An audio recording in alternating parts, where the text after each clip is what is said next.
Hello viewers, welcome back to Algebra math class.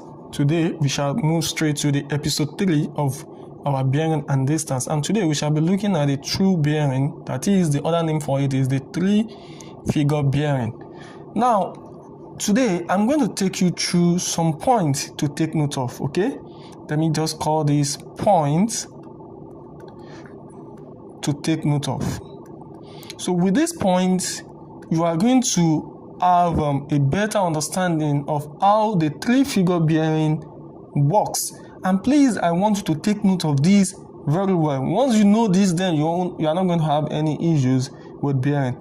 So the first one is that our angle, angle are measured in clockwise. So that's the first thing you need to take note of. So they are measured in clockwise direction. And also, not only in clockwise direction, it must be from the knots. I mentioned this in my previous video. So what do I mean with this? What I mean is this, is that given your cardinal point, we have this knot. So if you want to measure an angle, so an angle is measured from the knots in clockwise direction in this one.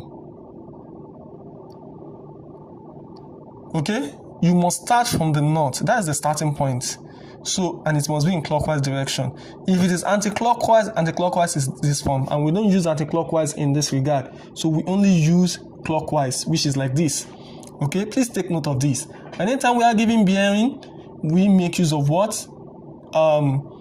Clockwise direction, and it must what? Start from the knots. Okay, that's the first rule. Rule number 2 is that the bearing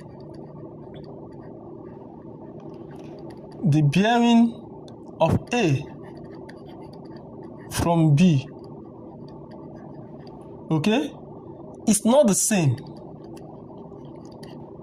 And this is one of the major mistakes a lot of students make, okay, thinking they are the same.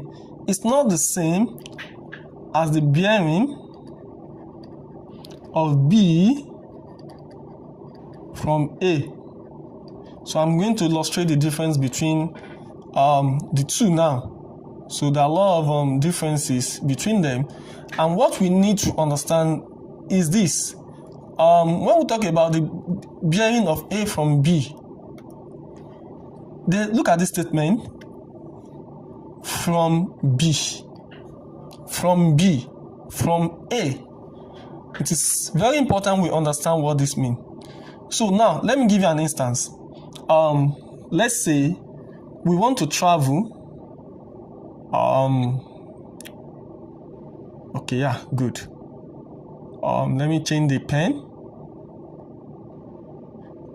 Okay, good. So we want to travel. Let me say I'm traveling to America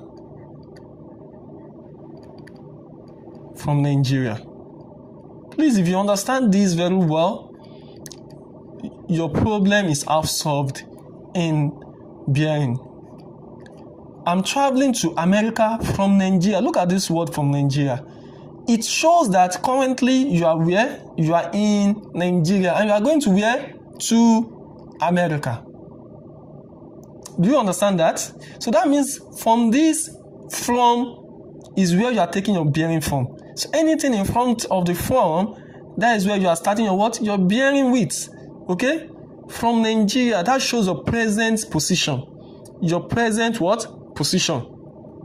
So that is our what? Present position. So it means from Nigeria to what? To America.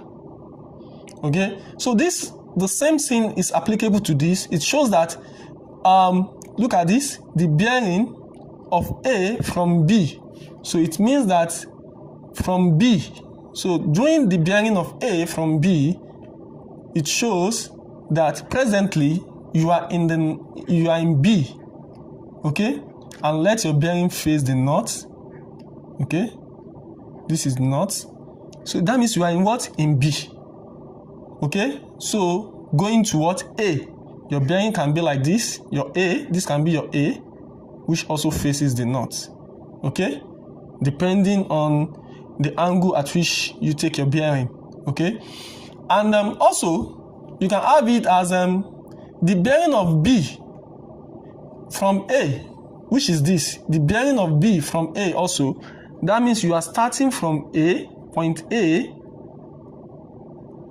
Okay, it can be to this. To what? Point B. So they are not the same. And I'm going to give you an example to illustrate what I mean. So take note of this, please. So it shows that where you have the from is where you are taking your bearing. So not from A. Okay, it's going to be what? From this B. So using this example of traveling to America from Nigeria. So once you understand this, then this is going to be very clear to you. So with this, I'm going to move to example 1. So my fourth example says that, so I'm having example 1. It says the bearing of A from B is 25 degrees. Okay, we want to show this, the bearing of A from B. Now, showing the bearing of A from B, it shows that we are starting from what? From B. We are starting from B. So this means this is our what? Our starting point, which is what? B. Don't forget, from what we did in the previous lesson, when you have this your cardinal point in this form, from here to here is what? Any value from 1 to 90, right? And looking at this, we have 25 degrees. Now, let me say this. In 3-figure bearing, we are going to use 3 digits, okay? So 025, 126, 32 something. So in that case, we don't use northeast. We don't use southeast. We don't use northwest, okay? We use the 3-figure to represent. So using a 025, since we know that our 025 is going to be, from 1 to 90. That means it's going to be somewhere here. So this means this is facing the side. And we have your what? Your A. So this is how to show the bearing of what? A from B. So this is the position of A in which we need from where? From B, which is the starting point. Okay. Now, let me take you through the second example. So I'm going to give you example 2, which is going to shed more light to what I'm talking about. So example 2 says that if the bearing of A from B is 50 degrees, okay, find the bearing of B from A. Now, looking at this class, this shows that we have the bearing of A from B. B is my starting point, okay? It's 50 degrees. So this is B, which is my starting point. It's 50 degrees. And our 50 degree is going to be at this first part, okay? So that means it is facing this side. So this is my A. Now, the question says, find the bearing of B from A.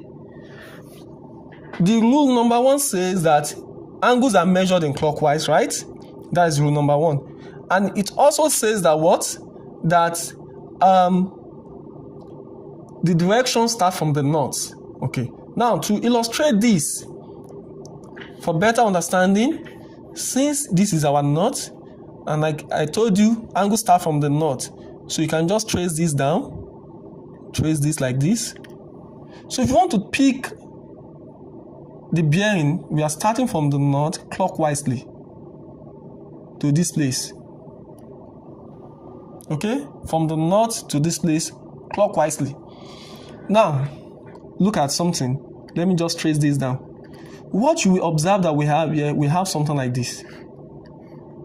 From our basic knowledge of mathematics, when you have angle A here and you have angle A here, don't forget that this is 50 degrees from the question. Okay? So when we have angle A and angle A, what do we say? We say that they are equal, which is what? They are alternate angles, or we call them Z angles. So even if this is B and this is also B, we call them what? Alternate angles. So the same thing with this. If this is 50, automatically this place too will be what? 50. So that means I'm going to have 50 here. So that means just this place alone. Now we have something like this. This place alone is 50. And from our previous lessons, from here to here is what? 180. So that means we have 180 plus 50. And that's going to give us what? 230 degrees. So, finally, the bearing, conclusively, we can say that the bearing of B from A is what? 230 degrees. So, look at it. The bearing of B from A. So that means the bearing of B from where? A. So A is where you are taking the bearing. The previous one, A from B,